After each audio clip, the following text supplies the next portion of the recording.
Bana, shukran sana. Kama ambavyo tunafahamu, siku ya hii leo kwa upande wa klabu ya Simba wanashuka dimbani kuvaana na Pamba Jiji. Huu ni mchezo wa pili kwa upande wao, huku wakiwa na kumbukumbu nzuri ya kuweza kuibuka na ushindi kwenye mchezo uliopita. Sasa tayari kwa upande wa Mwalimu Steve Becker amekuja na kikosi cha kitofauti, haswa kutokana na kile ambacho kilianza, haswa kutokana na baadhi ya mambo kutokwenda sawa. Tunafahamu kwa upande wa golikipa, lakini pia kuna baadhi ya wachezaji ambao hawako fiti kwa 100%. Hivyo kwa upande wa Mwalimu ameona afanye mabadiliko. Sasa kabla hatuja kwenda kukitazama kikosi, nikukumbushe tu kwamba hii hapa ni Swahili Media. Kama bado hujaweza kusubscribe, basi nikukumbushe tu kwamba hii hapa ni Swahili Media. Kama bado hujaweza kusubscribe, basi nikombe subscribe ili tuwe pamoja siku zote. Mimi naitwa Chicharito. Karibu tuweze kuangazia kikosi kwa upande wa Simba dhidi ya Pamba Jiji. Kwa upande wa golini yupo Hussein Abel. Kwenye mchezo wa siku ya hii leo, Hussein Abel ndiye ambaye atasimama langoni. Huyu atakuwa na jukumu la kuwa mtu wa mwisho. Tunafahamu golikipa Jibril Kasari ambaye ni golikipa nambari 1 amepatwa na majeraha. Hivyo kwa upande wa Mwalimu Steve Becker hana uchaguzi sasa, na ndio maana moja kwa moja ameanzisha golikipa Hussein Abel ambaye kwa mechi za hivi karibuni ameweza kuonyesha kitu kwa upande wake. Lakini pia kwenye upande wa beki ya pembeni kulia yupo Nassan Chilambo. Chilambo anatarajiwa kuwa na jukumu kubwa upande wa kulia. Mbali na kukaba, anaweza kupewa ruhusa ya kupanda mbele na kusimama na winga. Hii pia inaweza kumpa winga ambaye anacheza upande naye mmoja kuwa karibu zaidi ya eneo la hatari. Lakini pia kwa upande wa Chilambo, kile kitu ambacho anahitaji Mwalimu ni kuweza kulinda kwa usahihi kwenye eneo hilo, haswa kutokana na Pamba namna ambavyo watakuwa wakisogea. Lakini pia Nixon Kibabage moja kwa moja yupo kwenye upande wa beki ya pembeni kushoto. Kwa upande wa Kibabage tunafahamu jukumu lake kubwa ni kuleta uwiano upande wa kushoto, ana uwezo kucheza vizuri zaidi kwenye eneo hilo. Lakini pia kwa upande wa kocha Steve Becker atakuwa akimhitaji zaidi kuwa na nidhamu kutokana na vile ambavyo mfumo wake utakuwa unakwenda. Lakini pia kwenye upande wa beki wa katikati, kwanza yupo Ismail Ture. Ismail Ture ni mmoja wa wachezaji muhimu kwenye kikosi.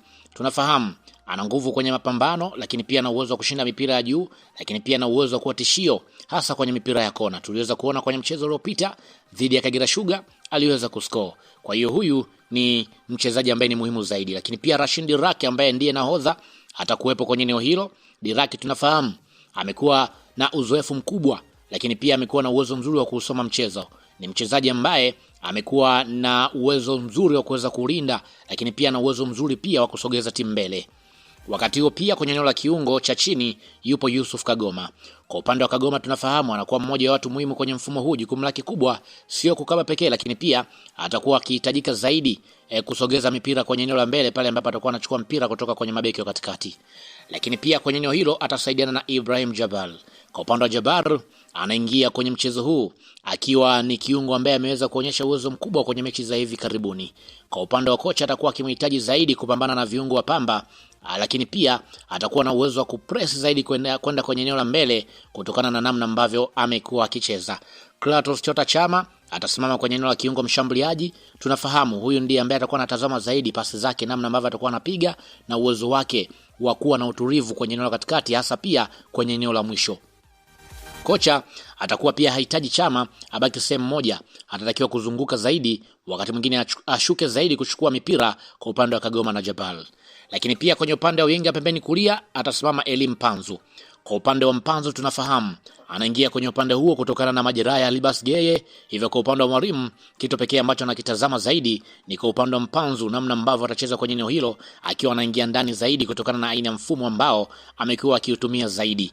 Lakini pia Anset Oura atasimama kwenye eneo la winga pembeni kushoto. Kwa upande wa Oura tunafahamu namna ambavyo amekuwa anacheza, ni mchezaji ambaye amekuwa ni sahihi kwenye eneo la kulia, kwenye eneo la kushoto, namna ambavyo amekuwa na dribble na namna ambavyo amekuwa anatembea, ya maana kwamba mambo yatakuwa namna hiyo. Lakini pia Ibrahim Dombia, huyu ndiye mshambuliaji wa mwisho, ya maana kwamba kwa upande wa Mwalimu atakuwa akimtazama kwa upande wa Dombia namna ambavyo atakuwa akionyesha jukumu kwenye eneo la mbele. Kazi yake ya kwanza ni kukaa kwenye eneo la hatari.